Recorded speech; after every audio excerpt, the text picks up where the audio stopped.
if you can start to work on yourself, and if you can develop this mindset of, hey, all right, I'm experiencing a valley, I'm experiencing a dip, and see it in a different way. And I love to see dips and valleys of, okay, I'm down, but when you're down in a valley, what you've got a foundation to leap off from.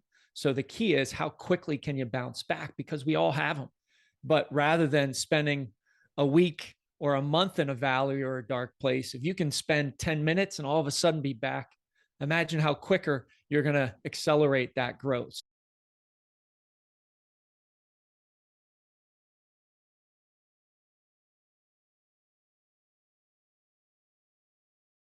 All right, today I have with me Jeff Wickersham, certified life and nutrition coach, personal trainer, and author of the book Rise, Fight, Love, Repeat, Ignite Your Morning Fire.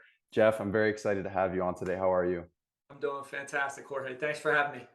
Absolutely. Yeah. And, I want to start this interview actually with something I thought of this morning, and it's a quote from Fight Club that has very much to do with what we're going to talk about today, which is self-development. And the quote is, self-improvement is masturbation. Now, I personally don't agree with that.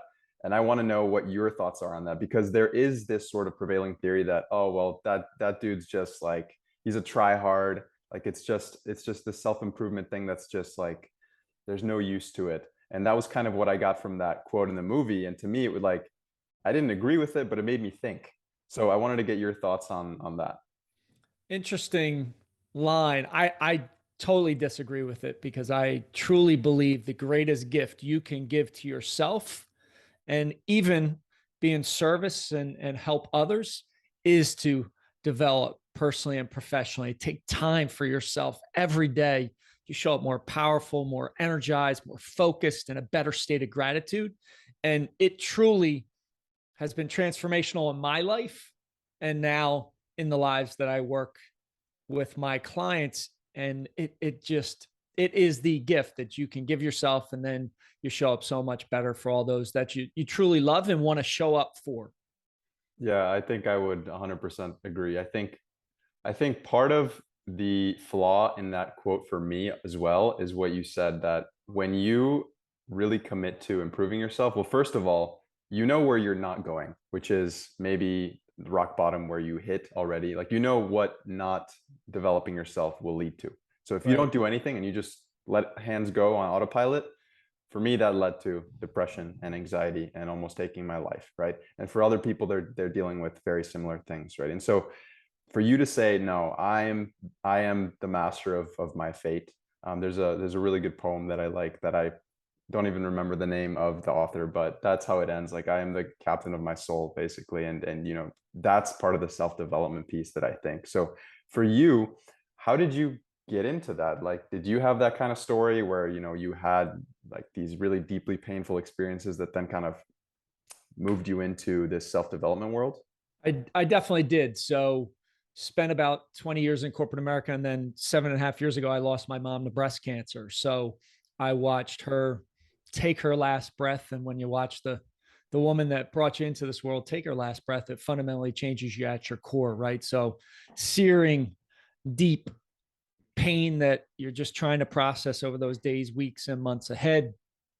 I knew I felt like a square peg in a round hole where I was from a business and career perspective. So I chose to make the leap and become a gym owner. And then what organically grew out of that was peak performance, accountability, mindset coaching, because I needed to up level my skills, right? What was working as a career, being an employee, was not going to work for what I needed to do as an entrepreneur. And I remember specifically an example where I was still had the bad habits of partying with my buddies, drinking late at nights on the weekends, and waiting for Friday at 5 to have a drink.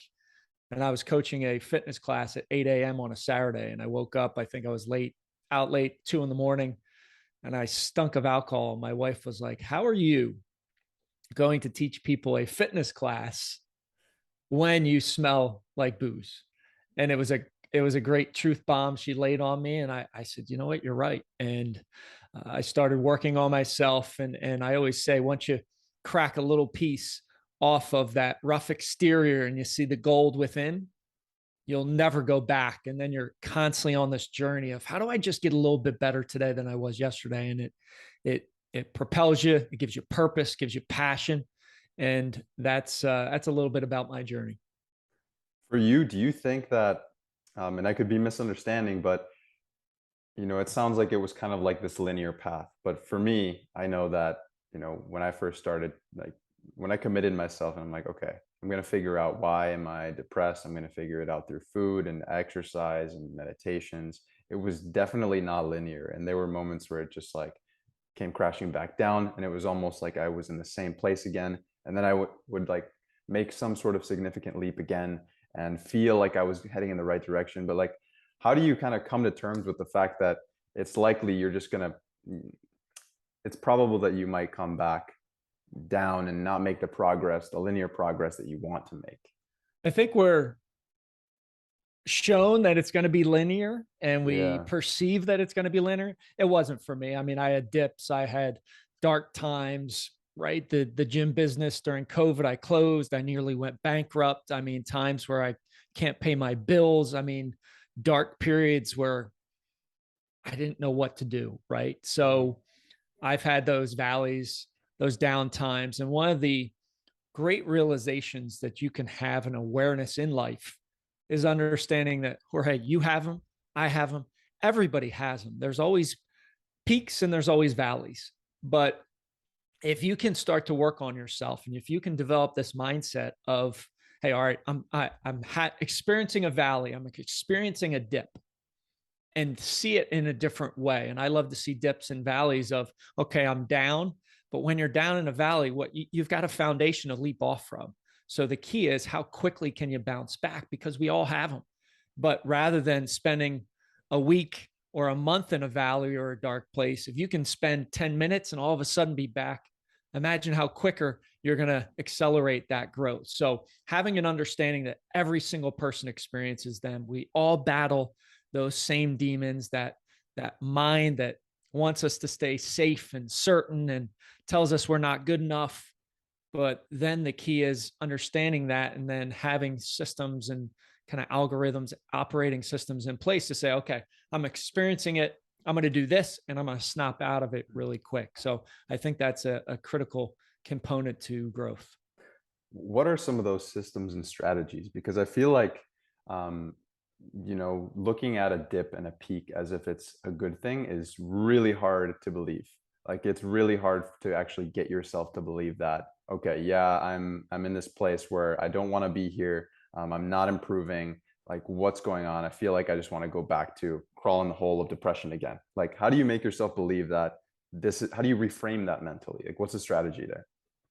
So it's through repetitions and it's experiencing it, right? And we hit the physical gym all the time, but so many of us aren't hitting that mindset gym, Mm, right? That okay. confidence gym, that courage gym where, okay, I'm experiencing a valley. That's a rep I can do. All right, fantastic. Like immediately it changes your perspective. Okay, it's a rep I'm going to do, and this is going to make me stronger than the reps then I'm at the top. So if you frame it up in that perspective, I think it's incredibly powerful. As well as I love to move, right? When you're experiencing a dip, if you're sitting down, you're hunched over, your confidence, your courage, they're at lows. So Right. get up and move, get outside a little bit, do some push-ups or some burpees, change your state, change your physiology, and that's going to help you bounce out of it much quicker. So if you had an if then statement, if I have a dip, then I'm going to do 25 burpees, for example. I guarantee you, your state's going to be immediately different after you're done those 25 burpees, and you'll be able to snap back into, hey, being on the tack, being on your toes, and really, having that courage and confidence back. I think that's fascinating because, there's a part of me, even though I don't know that it exists like this magic bullet for you to have a mindset. I'm not sure if you think any differently, but I think it is what you're saying. In my experience, it's been like, really, your mind is also a sort of muscle. And it's tough because, yeah, you're not going to make gains by skipping leg day, like you have to go and put in that work. And it's the same thing with your mind, but it's weird because we don't think of it that way, as like housekeeping our thoughts in a way. Like you can't just let it all go and expect you have to have a positive, awesome mindset. I think that's, I'm not religious, but I think that's part of like the magic in religion, is that you have something that you practice every day. And you kind of have that in the back of your head as you're going through your life. And so having something that is kind of grounding you and making you committed to, okay, I'm not going to let that thought in here any longer. It's okay. It's probably not even true what I'm thinking. So I'm going to replace it with another thought. And so it's just kind of like that repetition. It so is. And two of my staples that I love, and I've done meditation, I think today was 1,691 straight days. I mean, cold shower, ice bath in like the 1600s, is those are two mental reps I get in every morning, right? Spending time meditating. I still use guided meditation. I'm focused on proper breathing. I'm creating space from the craziness of life and my mind. That's a mental rep. All right. Yes, that's great. I celebrate it. Yes, I got it done. I get a little dopamine hit from that celebration. And then getting into the cold. I live outside of Philadelphia, Pennsylvania, so in the Northeast. In the wintertime, cold shower is cold. And there are times where my mind's like, do not step in there. And you know what I say? All right, there's a mental rep. Go sit in the corner. Stop telling me what to think. I'm moving forward, and you're either coming with me or you're not. What happens is when we speak out into existence, hey, I'm going in that shower. What does the mind do? It gets in line, right? And that's why language is so powerful. Another practice that I get into with my clients about how they speak out into existence. Your mind doesn't know what's true and what's not. If you say, I'm going to try something, I always love to give this picture of, imagine being in a room and the door you want to go through is right ahead of you. And when you say, I'm going to try something, immediately a door behind you opens up and your subconscious mind just walks out the back and you have no ability to go through that door that you want to.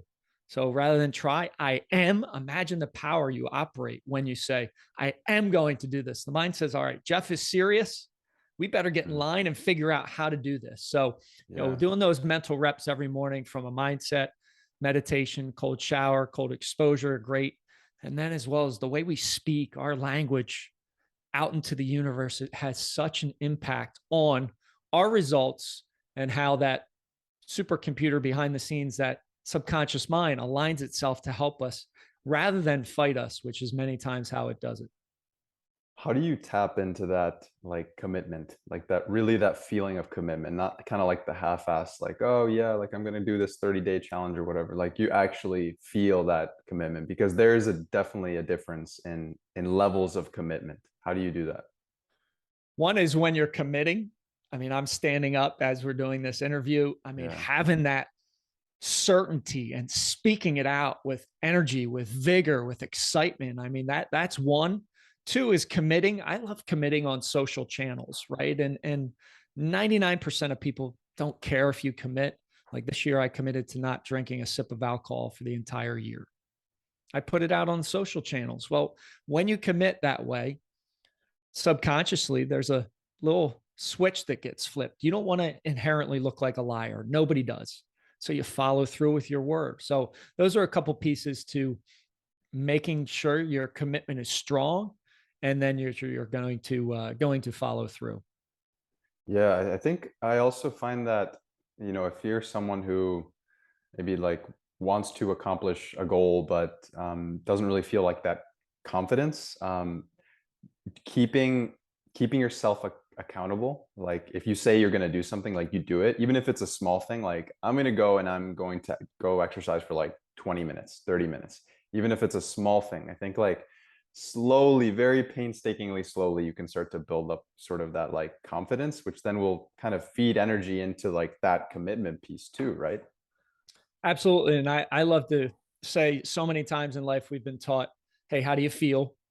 Then you take action upon how you feel, and then that defines your identity. So how do you feel? I mean, 90% of the time, maybe your feelings aren't you want to go for a workout for 20 minutes. Well, then what does that cause? It causes inaction. And then your identity deteriorates, right? You feel worse about yourself. I didn't follow through on my word. Where I love to flip it with my clients on its head and say, all right, what's that identity? You brought up fitness, for example. I love fitness, huge exercise guy. I define my identity every single day as a world-class athlete. So when you define your identity in the morning, hey, a world-class athlete, regardless of how I feel, I take action, I work out. Then what do I feel after that? I feel more motivated, more inspired, and I'm going to spiral up. So it's a great concept to be aware of. And stepping into the identity eliminates the feelings. You're going to take action upon it, and then you're going to feel great moving forward. So that's a fantastic practice to get into. Where do you stand on like the fake it till you make it kind of thing? Because that's what it kind of sounds like that. And sometimes like I mean, that's what I try to do. Like I try to just tell myself that every day, but like there was a part of me that thought I shouldn't be doing this. This is wrong. This feels fake. I feel like kind of like a fraud. Like, what do you think about that? I don't like the fake it till you make it verbiage. I love Yeah. future pacing your identity. This is who you're going to be in the future. So then it doesn't feel like you're a fraud and you're faking it. No, this is my Yeah. future pace identity. This is where I'm headed. This is who I want to be. So I'm going to take action upon it. And that's so much more powerful than, and I think why so many people get tripped up in the fake it till you make it is because, I mean, we just talked about language a little bit, right? Well, Yeah. fake it. Oh, crap. I'm faking it. Like, then I'm not, no, future pace your identity. Here's who you are driving towards. Here's how I'm going to show up with as today, just today, a world-class athlete. If you can do that, hey, celebrate you did it. It doesn't mean you're faking it. That's how you're showing up today. All right, then do it again tomorrow. So that future pace identity versus fake it till you make it is incredibly powerful. Okay, yeah. I mean, the language is a huge piece. I think I was struggling with insomnia for a long time, and I'm still kind of battling with that. And so, uh, for me, part of what I had started to do like a year ago is, okay, I'm gonna stop complaining about it. I'm gonna stop talking about it like it's the worst thing ever. And when the topic of sleep comes up, it's like, yeah, I don't have the best sleep, but I'm working on it. And that was really like that changed my emotional state, and that actually helped me to start to find more solutions. That helped me to be more patient with myself and not have like even more sleep anxiety about trying to go to bed. It's like just changing the language is helpful. Right. And I love in your example, putting yet at the end of a sentence, right? I don't have the best sleep yet because again, you're future pacing your success. You're going to get there and you're telling your subconscious mind, all right, we're not there yet, but in the future, we are going to get there. So that's another powerful little word to put at the end of the sentences. Yeah, yeah, yeah, yeah. One other thing I wanted to talk to you about is we talked about in our pre-episode call. You're never going to reach that like destination, like the destination. So, what are some strategies that you have to kind of learn to love the process, especially as people who, I was an athlete for a long time, and I still have a lot of friends who are, and those are people that they are like dead set on a goal, and it's not until they reach it they feel like they can like relax a little bit. So, how do you learn to love the process? Because life is a process until you die, right? So we have to learn to love it. It's a difficult one, and we are fed so many different ideas and narratives and from social media, from the general media, from six pack abs in 6 minutes, right? All these things of you're going to get it quick and this destination of sitting on a white sandy beach, toes in the sand, crystal blue oceans. Well, you'll be have that for 2 or 3 days. Then you won't be happy, right? Because we need to have targets. We need to be searching and chasing something as human beings. That's kind of how we are as humans. It's again mental reps. And I just had this experience about 3 weeks ago. I was we have a garage gym since I shut down my gym, and I was working out with my wife and crushing it, sweat coming down, right? And I was kind of shaking my head. And she said, "What's wrong?" I said, "I got to do the same thing tomorrow." Some days it's difficult. There are valleys where I don't want to do it. And that's why that future paced identity is so important. When you see yourself in the exercise as a world class athlete, you think Michael Phelps or LeBron James is missing a workout because they don't feel it? Absolutely not. They've got a standard that they set and they never waver from it. And that's incredibly powerful. So having that understanding, knowing that you're never going to be exonerated from the work, then all of a sudden, when you say that out loud and you start to believe it and just say, hey, I'm committed. This is my standard. This is who I am as an identity perspective. Then you start to love that process and You see how far you can take it every day. And can I get better today than I was yesterday?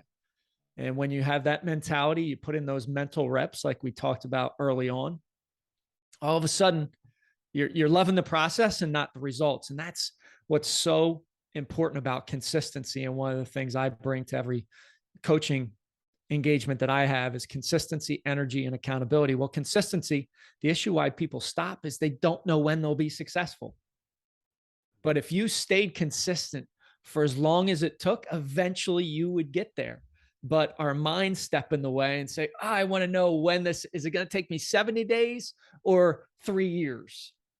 I don't know. Well, I'm not going to do it because don't know when I'm going to be. No, make the commitment, have it be your standard, and eventually you'll get there. And consistency it's the ultimate force multiplier, right? You can have energy, you can have effort, you can put time to a task, you can be laser focused. And I like to put those inside of parentheses. But if you don't have that force multiplier, that consistency, you're not going to achieve what you truly want to.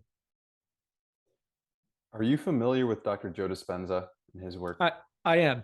Yeah, I wanted to talk about him a little bit because that's what it's kind of sounding like to me, and I'm a huge fan of Dr. Joe Dispenza's work. And part of what really reminded me of that with what you said is to kind of put yourself in the place of that person who's already achieved what you want to achieve. So put yourself 5 years in the future and see yourself as that person who's really fit and really healthy. And part of what Dr. Joe Dispenza says is like, do that and like think of what that person thinks about. What do they feel? What do they behave like? How do they talk? Like all of these things got me thinking like, wow, that future person that I want to become, I have to start becoming it now in the present, right? Like I have to really be on myself about, okay, would a very confident, courageous person, just not go and work out, like you said, for 2 3 days in a row because they didn't feel like it? No, they would go because that's who they are. And so kind of keeping that in your mind kind of does flip a switch that's like, nope, this is who I am. I made a commitment that this is how I'm going to act and behave. Yeah, so true. And I'll share an example and a story on those same lines. I was a shy, introverted kid growing up. I mean, my late mother told me a story when I was like 6. I wanted to go play over at a buddy's house, and she had to come with me because I was so shy and introverted. And then in high school, I was voted on the male side biggest complainer in my senior class, which is kind of remarkable now. But I made a switch, right? Obviously, when my mom passed and some other dark times, I made the commitment that I was going to act a different way. I was going to step into a future paced identity, and that shyness, I've practiced getting past it. And I was at a Toastmasters Club event. And if you've ever spoken at it or been at a Toastmasters Club, one of the parts of those events is people that are new to the group have to stand up in front of the group and speak. And science has shown, I mean, most people would rather die than speak, right? At a funeral, for say. But I made a commitment to myself to step into who I truly want to be. So when they asked for volunteers who wants to go up and speak, I would always be the last one. I was the first and raised my hand. And you know what? It wasn't as bad as I thought it would be, right? And so many times our mind makes out and makes these things so terribly frightening. When you do it and you push through that uncomfortableness, all of a sudden you're like, that was it? I can't believe I waited, or I was worried about that Yeah. experience. So, you can definitely start to step into that identity, act how you want to be, and eventually you will be that way. It's a very, very powerful mindset to have. Yeah, I went to a Toastmasters. I want to say my junior year of high school, and I was terrified. That was like right after I got my license, and so I went there alone. And I was just like, even getting to the place, like I just had butterflies in my stomach. I was sweating. I was like, my heart was racing. And then I walking up the steps to the place, it was like the worst because I didn't know anyone, and so it was partly that because if I knew people, at least I'd be more comfortable. I didn't know anyone, had no idea what the outline, what the the whole discussion would be centered around, how it works. And so like the first thing is like, oh, let's welcome all our new people, and like, why don't you go to the front and start talking about something? And even though I didn't want to, they were all like very like it's not like pressure, like they were being friendly, but it was like, to me that was like like I couldn't breathe almost. And but yeah, I got over it, and I was like, oh well, I kind of want to do that again because I feel like I could overcome what I just felt. Like I feel like it's Right. not that bad. You just got to do it over and over again. So true. And we have a misconception in life that when we start something, we're going to be amazing. Yeah. Newsflash, you're going to suck, but that's Yeah. okay. You did it. Celebrate just moving and doing something you've never done before. If you just celebrate, again, back to the process, celebrate the process of doing it, something you've never done before, that's awesome. Like you should celebrate that and then just continue to put in reps and you'll get better over time. Yeah. I don't know whose quote this is, but it goes, you have to be willing to be a fool if you want to be like a master. And yeah, that's absolutely the case with everything that we're talking about here. Yeah, I mean, I love Joe Rogan's. He says insanity and greatness are next door neighbors, and they borrow each other's sugar. Insanity and greatness. Yeah. Yeah. And That's it's funny because the first person that comes to mind there is Conor McGregor. there I you don't know. go. Or was at one point maybe. I don't know. Yep. But yeah, yeah, I think it's true. Like the people that are like really like obsessed with the process and are really committed, they're not only like the ones that enjoy it the most, which is good because if you're like, I was a swimmer for a long time, if you're in the pool 4 hours a day, you got to learn to love some part of the process or you're going to go insane. Right. And you're not going to hold out for the long haul, which partially happened to be my case. But I wanted to also get your thoughts on this concept of stand guard at the door of your mind, because that's something there was like a small series on your podcast about it. Um, Walk me through that process a little bit, and what are some strategies that we can do to kind of, not let certain thoughts and negative information come in and kind of disrupt what we want to create. Yeah, absolutely. I love that question. And let's start out just on an awareness perspective because so many people need to be more aware of this because things happen in their minds and they don't have an awareness. So when something negative happens or something your mind perceives as negative, the brain amplifies it 8, 9 times more than a positive emotion. It's the negativity principle. And basically why that is we still have a caveman brain and it thinks that negative event, text, email is a saber-tooth tiger ready to kill you outside of the cave. So your fight or flight system gets kicked in. It's why when somebody says something, you're reading email, it sticks with you all day long. I'm sure somebody listening right now is shaking their head saying, yeah, that's happened to me. It's happened to me as well before I knew this. And I didn't know why I couldn't get past it. Well, that's why the brain amplifies it because it thinks you're in trouble. So having that awareness is great to start with.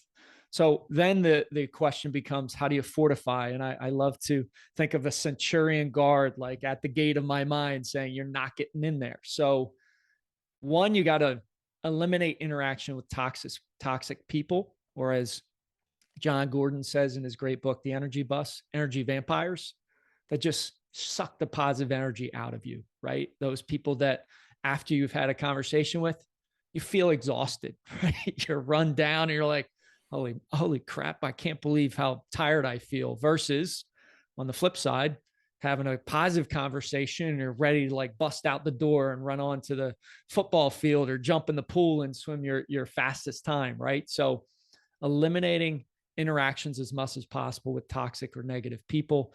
Two, don't check your phone immediately when you wake up in the morning, right? I love to talk about bookending your days, last 30 minutes of the day at night, first 30 minutes in the morning. That's where I start with all my clients.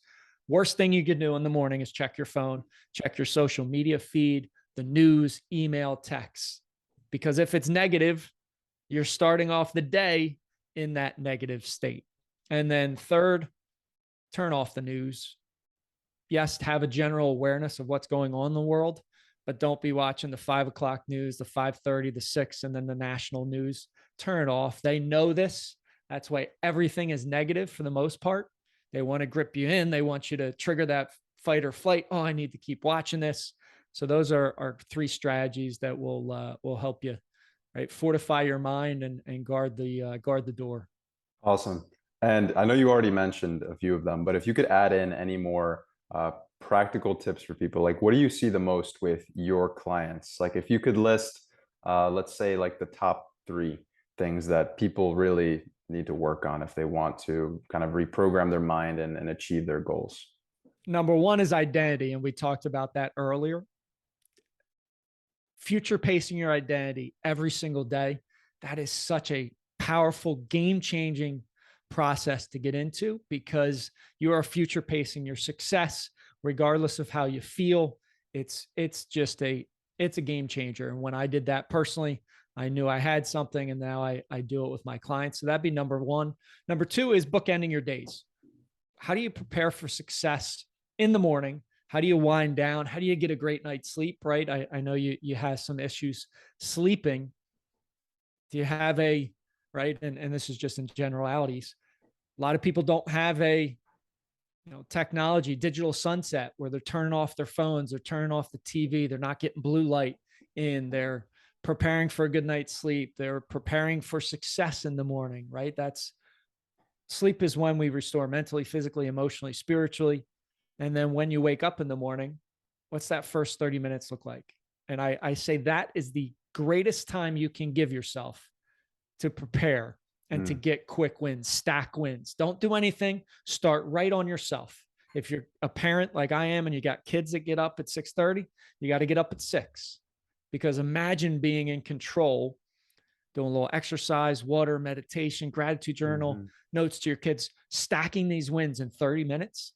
All of a sudden they come down the steps and you're the greatest person you were meant to be. And you're going to show up so much better for them. And a lot of my clients, what has happened is their kids are already downstairs. They come downstairs and they're immediately in that fight or flight system. They're immediately on the defensive, where you flip it, where you're getting up early, you're stacking all these wins, you feel good about yourself, you're focused.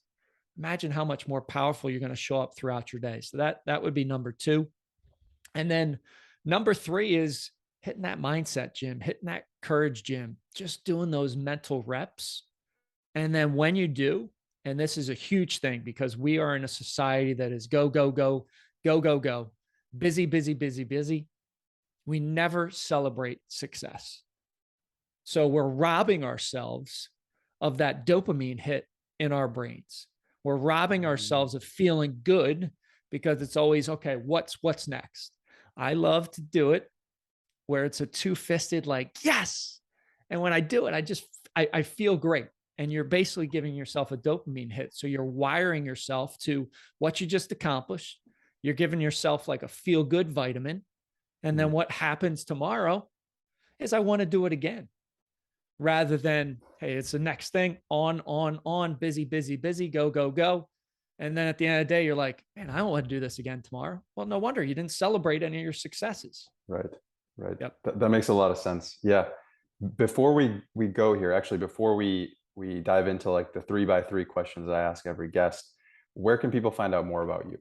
Yeah, so they can go out to themorningfire.com. So www.themorningfire.com. Got tons of content out there. You can grab my book off of Amazon, Rise, Fight, Love, Repeat, Ignite Your Morning Fire.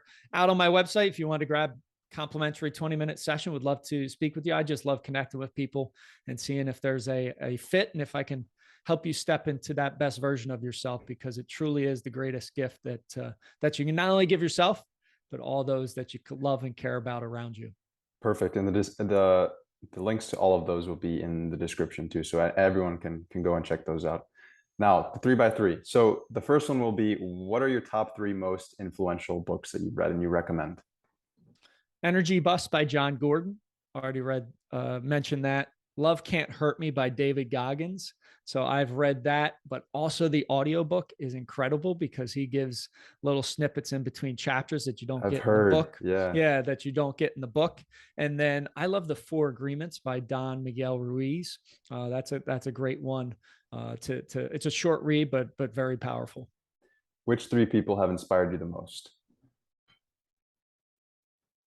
I'd say family. So my dad, my mom, and my uncle.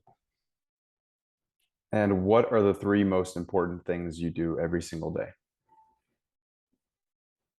Besides hug and kiss my sons and my wife, water, exercise, and meditation. Those three things, regardless of if I'm at my house, traveling for work, traveling on vacation, every day I do not miss water, exercise, and meditation.